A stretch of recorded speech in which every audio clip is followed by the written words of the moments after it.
Good morning, children. Today we will continue with unit number 9, the Great Stone Phase 1. Yesterday we have discussed that the little boy named Ernest and his mother both were sitting at the door of their cottage, and from far away they both were gazing at the great stone face and were talking about it. So now let's discuss what happens next. And Ernest never forgot the story that his mother told him. Now, yesterday I have told you that Ernest's mother have told Ernest the story which her mother has told her when she was young. It was always in his mind when ever he looked upon the great stone face. अब Ernest की mother ने जो story Ernest को बताई थी वो story Ernest कभी नहीं भूला था, और जब भी कभी वो ग्रेट स्टोन फेस की तरफ देखता था तो उसको वही स्टोरी उसके माइंड में याद आती थी. He spent his childhood in the log cottage where he was born. और वो जहाँ पे बॉर्न हुआ था उसका चाइल्डहुड उसने वही कॉटेज में स्पेंड किया था. Was dutiful to his mother and helpful to her in many things.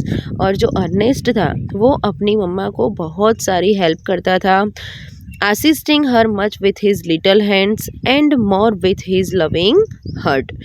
In this manner, from a happy yet often pensive child, he grew up to be a mild and quiet youth. Ernest had no teacher, but the great stone face became one to him. अब Ernest का कोई teacher नहीं था, but जो great stone face था वो एक teacher बना था उसका. When the work of the day was over, he would gaze at it for hours, until he began to imagine that those vast features recognized him and gave him a smile of kindness and encouragement. क्या करता था Ernest, तो जब भी वो अपना work over कर लेता था तब वो ग्रेट स्टोन के सामने घंटों तक बैठा रहता था और उसे इमेजाइन करता रहता था ग्रेट स्टोन को. वो सोचता था कि कैसा वास्ट फीचर है जो उसको रिकग्नाइज कर रहा है एंड उसे स्माइल दे रहा है. जब भी कभी वो ग्रेट स्टोन के सामने देख रहा था तो वो ऐसे इमेजाइन करता था जैसे वो उसकी तरफ देखकर हंसता है. About this time there went a rumor throughout the valley that the great man who was to bear a resemblance to the great stone face had appeared at last.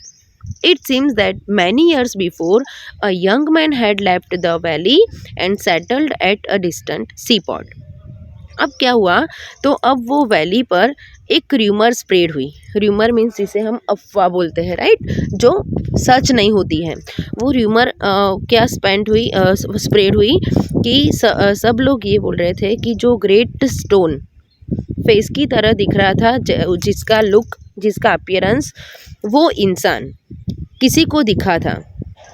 It seems that many years before a young man had left the valley. सब ऐसे बातें कर रहे थे कि एक young man था जो बहुत सालों पहले ये वैली छोड़कर चला गया था, और उससे थोड़ा दूर एक सी पॉट था, वहाँ पर वो सेटल हुआ था. Gather Gold, which was his name, had set up as a shopkeeper and being sharp in business matters, had become so very rich that it would have taken him 100 years only to count his wealth. अब वो इंसान, उसका name क्या था, तो उसका name था gather gold. अब उसने क्या किया, तो वो एक शॉपकीपर था एंड वो एक शार्प बिजनेस मैटर करता था, और सब ऐसे बोल रहे थे कि उसने had become so very rich, वो इतना रिच बना था that it would have taken him 100 years only to count his wealth. वो इतना रिच था कि अगर उसकी वेल्थ, उसके पैसे आप काउंट करने जाओ तो 100 years तो ऐसे ही निकल जाएंगे. In time, he thought of his native valley and decided to go back there. अब क्या हुआ, तो थोड़े सालों बाद उसने अपनी नेटिव वैली के बारे में सोचा, उसको अपनी नेटिव वैली याद आई और उसने डिसाइड किया कि अब मैं अपनी नेटिव वैली में वापस जा रहा हूँ. And his days where he had been born. And उसने ऐसे सोचा कि मैं जहाँ पर बॉर्न हुआ था वहाँ पर मैं अपनी लाइफ एंड करूँ, यानी मेरे लाइफ का जो एंड टाइम है वो मैं वहाँ पर ही स्पेंड करूँ, अपनी नेटिव वैली में। Ernest had been deeply stirred by the idea that the great man, the noble man, the man of prophecy, after so many ages of delay, was at length to be seen in his native valley. अब Ernest जो था उसने क्या सोचा, had been deeply state, उसने अपना idea लगाकर ऐसे सोचा कि वो जो great man, noble man, prophecy का मैन जिसने बहुत सालों लगाए थे, was at land to be seen in his native valley, वो अब अपनी नेटिव वैली में आ रहा है। While the boy was still gazing up the valley one day and imagining that the great stone face returned his gaze, the noise of wheels was heard, and a crowd of people cried, "Here comes the great Mr. Gather Gold." अब क्या हुआ, तो जब वो इंसान जो वापस आ रहा था, तब वो जो लड़का था वो ग्रेट स्टोन की तरफ गेज कर रहा था, देख रहा था, और ऐसे इमेजाइन किया उसने कि जैसे ग्रेट स्टोन फेस जो है वो उसे देखने के लिए रिटर्न हो रहा है।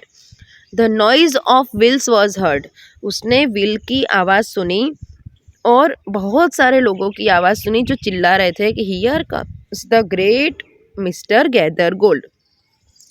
A carriage drawn by 4 horses dashed round the turn of the road. अब 4 हॉर्स ड्रॉन किए गए एक कैरियज था, वो कैरियज रोड से आ रहा था। Within it thrust partly out of the window appeared the face of an old man with yellow skin.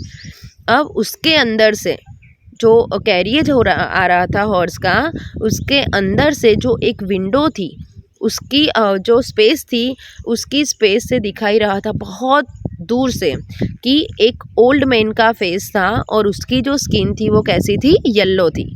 The very image of the great stone face shouted the people. अब जब लोगों ने देखा कि ये इमेज तो great stone face के जैसी ही है सेम, तो लोग चिल्लाने लगे, Sure enough, the old prophecy is true. Here we have the great man at last. तो सब लोग बोलने लगे, चिल्लाने लगे कि बहुत साल पहले जो फोरकास्ट हुआ था, प्रोफेसी हुई थी कि एक दिन ग्रेट स्टोन फेस की तरह दिखने वाला एक आदमी बॉर्न करेगा, आएगा, इधर वापस लौटेगा। तो ये जो प्रोफेसी है वो ट्रू होने वाली है, वो सच हो गई है, एंड एट लास्ट वो जो ग्रेट मैन था वो यहाँ पर आ गया। And what greatly puzzled Ernest, they seemed actually to believe that here was the likeness which they spoke of. He turned away sadly from the wrinkled shrewdness of that unpleasant face and gazed up the valley where the stone face seemed to see. He will come, fear not Ernest, the man will come. तो जब Ernest ने उसकी तरफ देखा तो Ernest को ऐसे लगा कि जैसे वो ग्रेट स्टोन फेस है, वो अर्नेस्ट से बातें कर रहा है, अर्नेस्ट को बता रहा है कि Ernest he will come, fear not. क्या बोला कि तू डरना नहीं, वो आएगा, Ernest the man will come. और here part 1 of our lesson is completed. Now part 2 we will discuss in our next session. I hope you understood well. Thank you everyone.